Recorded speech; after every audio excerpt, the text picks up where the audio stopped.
Hi guys, I'm Maria. I'm here with Valentin. Hi Hello, Val. everyone. How are you? We are here in our weekly webinar in our community. And if you're watching on YouTube or other channel, please leave the comments as well in whatever channel you're watching. We're going to start like right away. We have some questions today that received during last week. So let's jump straight into it. So Anna is asking, are there any differences between classes with a school license and premium? Wonderful question. Let me share my screen. Here we go. So, as you might know, you can create classes here in Classtime, which is basically, a student roster. So it's a group of your students that, you can set up and import. And so you can, create the class from scratch and then invite your students, for example, here via email, right, by entering it. Or you can use the Google Classroom import to just import all of your classes from Google Classroom with one click. Now, this is available to all premium and school license users. The main difference between premium and school licenses are the co-teachers. So while I might have, let's say a class here, here we go, that usually doesn't have any co-teachers, that's only available to school licenses. So if I quickly, oh, sorry, that's just, got it. Oh, that's me. Sorry, never mind. Haha. Oh, no, I didn't remove myself. Got it. Good. So updating it now, right? This is how a premium user would see it. So you have your class. But if you want another teacher from your school site, so that's where the school license comes in, they need to be on a school license. You can invite them as a co-teacher into your class, right? And so now I can add, for example, Maria, right? And then now, if Maria goes into classes, she will also see the Classtime All-Stars, and she'll be able to remove and invite students as well. So she can manage this class as well. And she can go into sessions. And when she goes into sessions now as a co-teacher, and she filters, for, let's say, the Classtime All-Stars, she will see all of my sessions that I created. And she can also create sessions and invite this class that she's co-teaching to a session. So it gives, full autonomy to share a class together when you're on a school license and you invite co-teachers. And you can invite more than one co-teacher, right? So I can invite more colleagues. So now more people can co-manage this class together. So that's the main and the only difference between classes for premium and school licenses are the co-teachers functionalities. Okay, nice. And Lena is asking, what's the difference between shared folders, collaborators, and co-teachers? So Great. just continuing. Yes, so this also goes again into the school licenses. So co-teachers are here to share classes, right, and co-teach sessions. So you can, as I just explained, invite other educators to help you, invite classes into a session or manage a class as is, look at data, from the sessions after, students answered the questions. And then there's the question creation part, and that's different, right? So that's my library now. This is all my content. Nobody can see it. It's private, right? And you can see that these folders that don't have that little icon are my folders, right? So if you are on premium, you will only see basically what I see now, so private files, right? However, if you are on a school license, you can share it with other teachers in your school. That is not the same as co-teachers. You can add collaborators, right? So now coincidentally, it's the same people, but I can, add very different people to my collaborators. When I update it, only those people will have access to all of those folders and the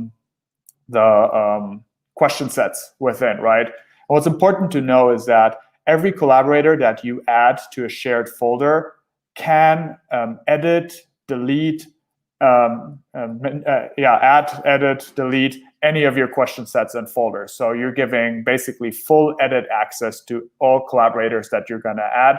So that's why this is also only available within your school site, and you want to be careful about who you invite. Make sure that they understand how to handle your content. Otherwise, you risk that they might change something for you. But the benefit actually is that you can have other teachers co-author with you, right? That's the whole idea of it. So If you created amazing content and you want to make it easy, for example, for other educators in your math team to use your content, then that's when you would use it. They can go in and they can just start the sessions without, having to create their own questions.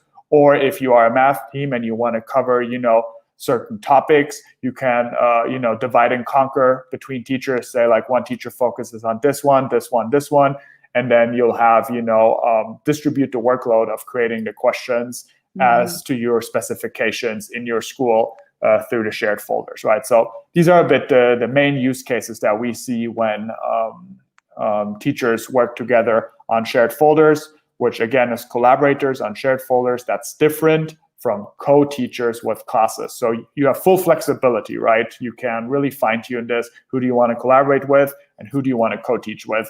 Does not have to be the same person. And do we have a limit of like how many collaborators? No. So like also there, you folder? can add as many collaborators as you want. You can put your whole school on it if you want to, right? So we have schools that do that. Yeah. Okay, awesome. And Mark is asking, can my students self-study with Classtime? That's a good question. So there are several ways to do this, right? And there are ways as we have it today and also new ways we're going to implement in the near future. So as of today, self-study, I mean, generally you can create a new session, right? And then you can share that session code with students. If it's not round-based, then they can work on it themselves and you can share this link and they can work on the questions anytime. You don't have to be logged in. You don't have to be online, to have students answer those questions. They can do it at their own time. Now, the second option you might want to consider is that, you want students just to practice and you don't care about, the results necessarily. It's just for them anonymously. So here I recommend clicking on preview. Now this preview is intended for you as an educator, but it also works for students, right? So I think I'm already logged in, so it's going to throw me straight into the session. Let me see. Yeah, so you see that? But it's slightly different. So if you compare this one, I'm logged in as myself, right? And I can chat with my teacher and it's tracked in the session. Here, I'm not logged in. This is anonymous. I can practice this as many times as I want. And I'm going to see the results immediately. So here, the settings are preset. It will immediately show you where you stand. And if you're unhappy, you want to do it again, you restart, right? And then it kicks you out and then lets you, now you can see it. There's no student login. You just go in again and you practice again, right? So that's the benefit. And you can even download your own PDF at the end so that you have all of your results as a student who self-practiced in here, right? So that's all available here. So just to show this again, you go into a question set and instead of starting a new session and inviting your students with the link, you only click on preview and then you share that link that preview creates. So you can share then this link with your students and they will be able to self-practice as well.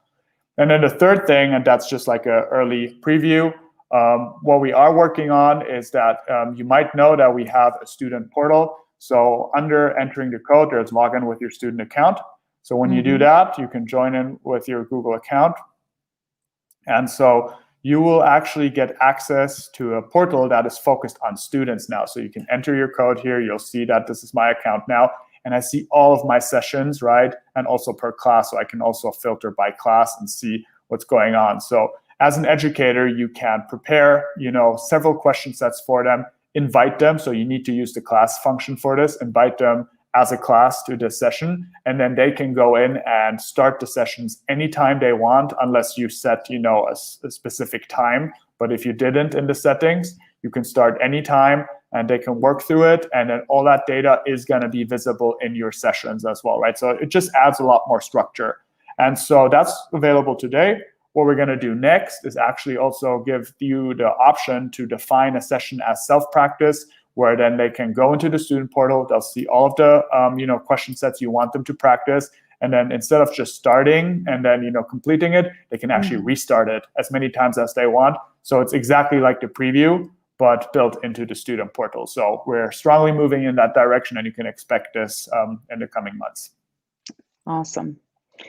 Okay, Stefan is asking, do I get benefits if I invite my colleagues to become a Classtime Certified Educator? So the Classtime Certified Educator, for those that don't know, okay, sorry, let me quickly go back to Classtime. Here we go.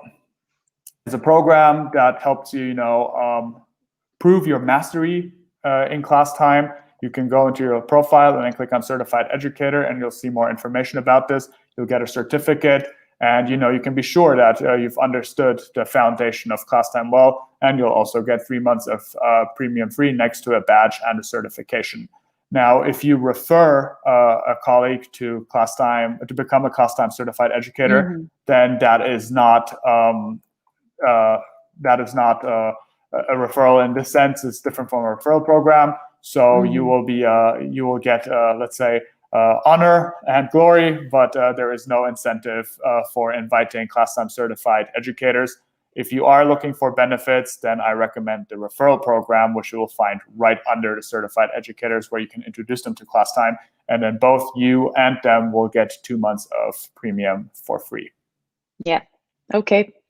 And the last one is from Euler from Brazil. My school is currently in the school license trial. Is there a limit of teachers that we can add to the trial?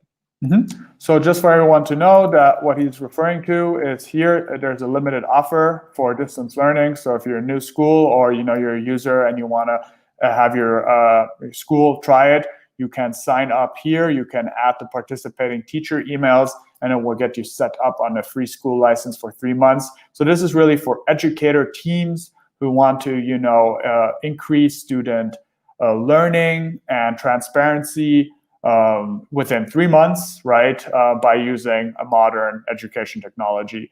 And so there is no limit. So you can add as many teachers as you want in terms of teacher accounts, but there is a limit in terms of time, which is 3 months. Okay. Well, I think that's all for today. Thank you, everyone that watched it. If you watch after this is live, please leave the comments below. And if you don't follow us, is not a member of our community on Facebook, please join us. The link is here. Thanks, Val, again for another webinar. And we'll be seeing you next week. Absolutely. Thank you, everyone. Take care.